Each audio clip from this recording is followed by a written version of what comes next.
অনেক দিন যাবৎ আমরা শেহজাদ খান বীরকে দেখতে পাই না। তারপর দীর্ঘ অপেক্ষার পরে দেখতে পেলাম তাকে তার মা বুবলির সাথে স্কুলে যাচ্ছে, আবার স্কুল থেকে আসছে। দেখে মুগ্ধ হয়ে গেলাম। আসলে সে অনেক বড় হয়েছে, মাশাআল্লাহ। দোয়া করে সে আরও অনেক বড় হয়, মা বাবার মুখ উজ্জ্বল করে। আসলে বাচ্চাটাকে দেখলে মনটা ভরে যায়, এত সুন্দর দেখতে। আসলে শাকিব খানের দ্বিতীয় শাকিব খান, ঠিক আছে, শাকিব খানের কার্বন কপি। আর ওর যে মনে করেন চোখ তো শাকিব খানের চোখের যে শাকিব খানের চোখ দুইটা উঠে মনে লাগাইতেছে এমন দেখা যায়। মুখে যে হাসি, মুখে যে এক্সপ্রেশন দেখলে তো মনে করেন মনটা ভরে যায়। বুবলি আপু আসলে অনেক ভাগ্যবতী যে বিবিরের মতো একটা সন্তান পেয়েছে। আমি আল্লাহর কাছে দোয়া করবো যে আল্লাহ, হ্যাঁ, আমাকে যেন এরকম একটা সন্তান দান করে।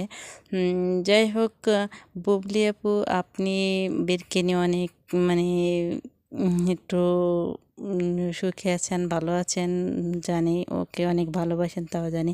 তবে বীরকে একটু সাবধানে রাখবেন, ঠিক আছে।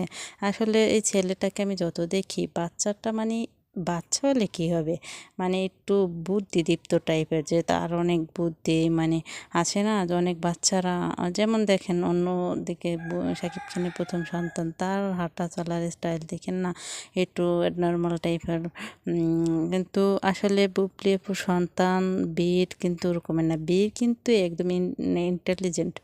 আর তার এমন একটা ভাব যে সে একটা অনেক কিছু বোঝে। হ্যাঁ, ছোট হলে কি অনেক কিছু বোঝে। কিন্তু মাশাল্লাহ, বুঝুক, বড় হোক, দোয়া রইল। আর বুবলি আপুকে আমি পার্সোনালি বলবো যে বীরের দিকে একটু এক্সট্রা কেয়ার করা উচিত। কারণ এরকম সন্তান সবার হয় না। আসলে এরকমের সন্তান যাদের হয় তাদের এই সন্তানদের উপরে অনেকের একটু বদনজর থাকে। আহারে, যাদের সন্তান একটু নর্মাল বা একটু আল্লাহই বানায় সব সন্তান, ঠিক আছে। তারপরে যে হারে আমার সন্তানটা যদি এরকমের হইতো, আমারটা হইলো না কেন আল্লাহ। তাই বুবলি আপুকে বলবো সবসময় ওকে খেয়াল করে ভালোভাবে রাখবেন। আমাদের ইসলাম ধর্মে অনেক সূরা আছে, ওগুলো পড়ে অ্যাপ্লাই করবেন ওর উপরে। তারপরে ও যেভাবে একটা ভালো পরিবেশে, ভালো পরিবারে বেড়ে উঠছে, মাশাআল্লাহ। বুবলি আপু শিক্ষিত অবশ্যই হবে, দোয়া করি। বুবলি আপু, তার বোন ভাই যারা আছেন সবাই ভালো একটা পরিবেশে বিলং করে। সেই জায়গায় আবার বীরও, আসলে আমি বলবো বীরের এটা একটা ভাগ্য যে এরকম একটা পরিবেশে বা বেড়ে উঠছে। তার জন্য অনেক বড় একটা পাওয়া। সবার আসলে হয় না যে একটা ভালো পরিবেশে বেড়ে ওঠা। আছে না যে আমাকে একটা শিক্ষিত মা দাও, আমি শিক্ষিত জাতি দেবো। তাই বুবলি আপু শিক্ষিত একজন মা। আর অন্যদিকে তার বুবলি আপুর মা বাবাও শিক্ষিত, দেখলে বোঝা যায়, এবং পুরো ফ্যামিলি শিক্ষিত। তাই আশা করি বীরও ভালো শিক্ষায় শিক্ষিত হবে, ঠিক আছে। আর এরকমের সন্তানের প্রতি দোয়া ভালোবাসা তো অবশ্যই থাকবে। আসলে ওকে যদি কাছে পেতাম, গাল দুটো একদম কামড়িয়ে দিতাম, গুলো গাল দুটো যে সেই। আর একটু দুষ্ট আছে, মাকে মাকে প্রচুর ভালোবাসে, দেখলে বোঝা যায়।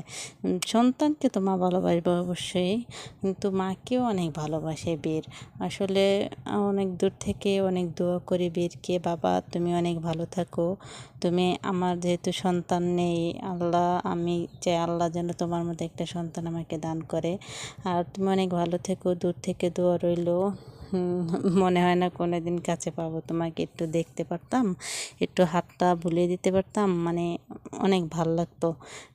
নিজেকে অনেক ধন্য মনে করতাম। যদি আল্লাহ জানি না পূরণ করবে কিনা, তারপর বলি আল্লাহ যেন তোমাকে সবসময় হেফাজত রাখে, ভালো রাখে।